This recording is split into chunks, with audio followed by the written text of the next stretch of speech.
Hello, my name's Jamie from Building Profits UK Limited. We're a sales training business for the trades. So today I'm just going to touch on a point that has been mentioned quite a few times recently when I've been speaking to tradespeople about one of the areas where not they struggle with, but is perhaps one that gets a little bit confusing or a little bit muddled. And that is, you've had that call off the customer. They've rang you up and they've said, Jamie, come around and quote me to do my garden. That's what I want you to do. Come and quote that garden right now. So I hop in the van, I drive round to the house, I turn up, knock, knock, knock. I turn up on the door and I say, right, brilliant, I'm Jamie from Jamie's Landscapes and I'm here to quote you for your garden. I'll get my tape measure out, I might draw a plan, and then I'll say, okay, brilliant, that job is going to be £10,000. And you should use this, by the way, because I've been trading for 5 years. I've got 9 years experience in this field and I am like the local best. Everybody recommends me and I'm honest, I turn up on time, I'm trustworthy, I'm reliable, I'm strong at what I do. And that's brilliant, but there's a couple of key things, and one of them is, if you've got to tell people you're trustworthy and reliable, then you need to question your business ethics, because you should be trustworthy and reliable regardless. That should not need to be communicated, that should be expected of you. Okay. Then we go on to talking about, you're saying how brilliant you are, and as a human, we like to talk about ourselves. We like to think, we are brilliant, and we like to communicate that message, and we like to tell people whether they want to hear it or not. But at that point, when that customer's called me up to come around and quote the garden, that customer doesn't care about my knowledge. That customer doesn't care if I've been in the industry 2 minutes or 9 years. That customer cares about whether I can turn that garden into the little paradise that they want. And this is the same for any of the trades industries. You builders turn that house into that dream home that they want. Painters and decorators, you turn in their property, their internal look of their property, into the dream home that they've seen in some magazine or online somewhere. So their focus needs to be on the customer and what they want. And that focus has to be around talking to the customer and talking them through what's taken them to the point where they now decided they need the change, why they're suddenly looking to do it now at this point. You need to talk them through their pains, essentially. What impact is it having by not having your garden done? Well, I can't have the grandchildren round because the brambles are everywhere and it looks untidy, or I can't have the neighbours round for wine and cheeses or whatever, because again, my lawn's not mown and I want this artificial grass that everybody in the street's got. So if you talk through why, so they can't have the grandchildren round, you can start to understand why have they not done that project. Well, it's too big of a project for them, or they don't have the skill set, or sometimes it can just be time. They don't have the time to do it and they want someone just to come in and solve that problem. So you need to talk through and listen to what they say. Listen to what they're talking to you about in terms of their pain. Understand when they say, it's a ball ache, then it's probably going to be a bit of a ball ache for them. Understand when they say, don't really want to do it because that's not what our neighbourhood does.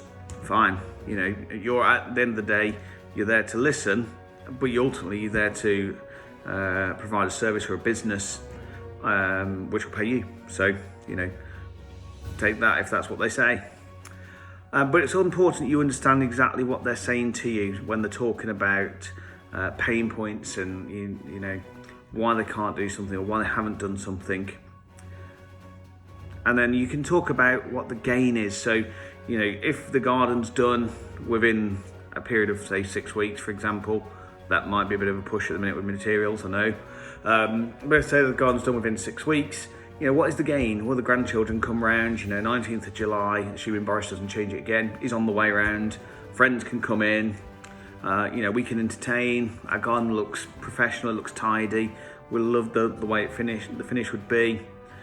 So then you're talking about what they're getting as a result of you doing the work, but without you saying, what are you going to get from me doing your job for you?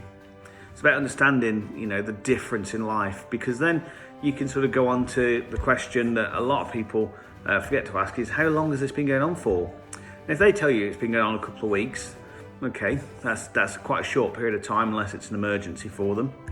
If they say it's been 2 years and we've had to save money and etc., then you can work with them and say, okay, and just back that in your book of back of your mind, because when you come to the close further down the line, what you need to do is just bear in mind that that will be where they start challenging on price possibly, and then start asking for discounts and mention they've quoted by other people.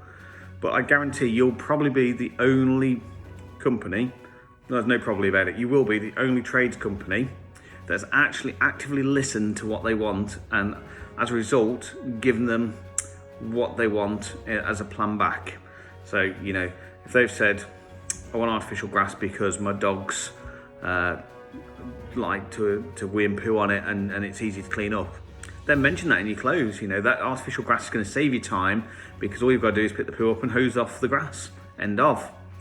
If it's composite decking, so it's a little bit less slippy, mention the fact that as part of this quote we're going to supply, now I know there's multiple composite decking suppliers out there, but let's say Grono Deck for example, solely because of the fact that they know it's got a higher slip resistance, and that's going to save you time in terms of the maintenance and the ongoing maintenance of that composite decking. And we can do that job and give them an approximate start date. Obviously very difficult, and you may have to go away to speak to a merchant to come back, but give them an approximate start date. Ultimately, what you want to do at this point is show the customer that you are listening to what they're saying and you are the company that has the resolutions to that. And I can't stress enough, skill set is massively important, massively. But at that point, the customer doesn't care if you've been in the job 2 minutes or 9 years. They care that you can do the job to a high level, a high finish, and that you're going to do it in the time frame that you give them.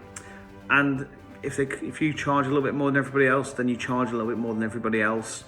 That's only a good thing for you and for them, because you're confident in your work. You're not charging the bottom rate where people are perhaps unconfident or just winging it. I hope this really helps. I hope it gives you some guidance around the first meetings. If you like the content, please feel free to subscribe somewhere down here. If you don't like the content, please leave me a message or drop me an email, jamie@buildingprofits.co.uk. Sales is a learning curve, it's a continuous learning curve. And although I've been in sales for quite a long time now, I'm always on a developmental path. I'm always learning new strategies, techniques and skills. Take care, have a nice one, and good luck with those sales.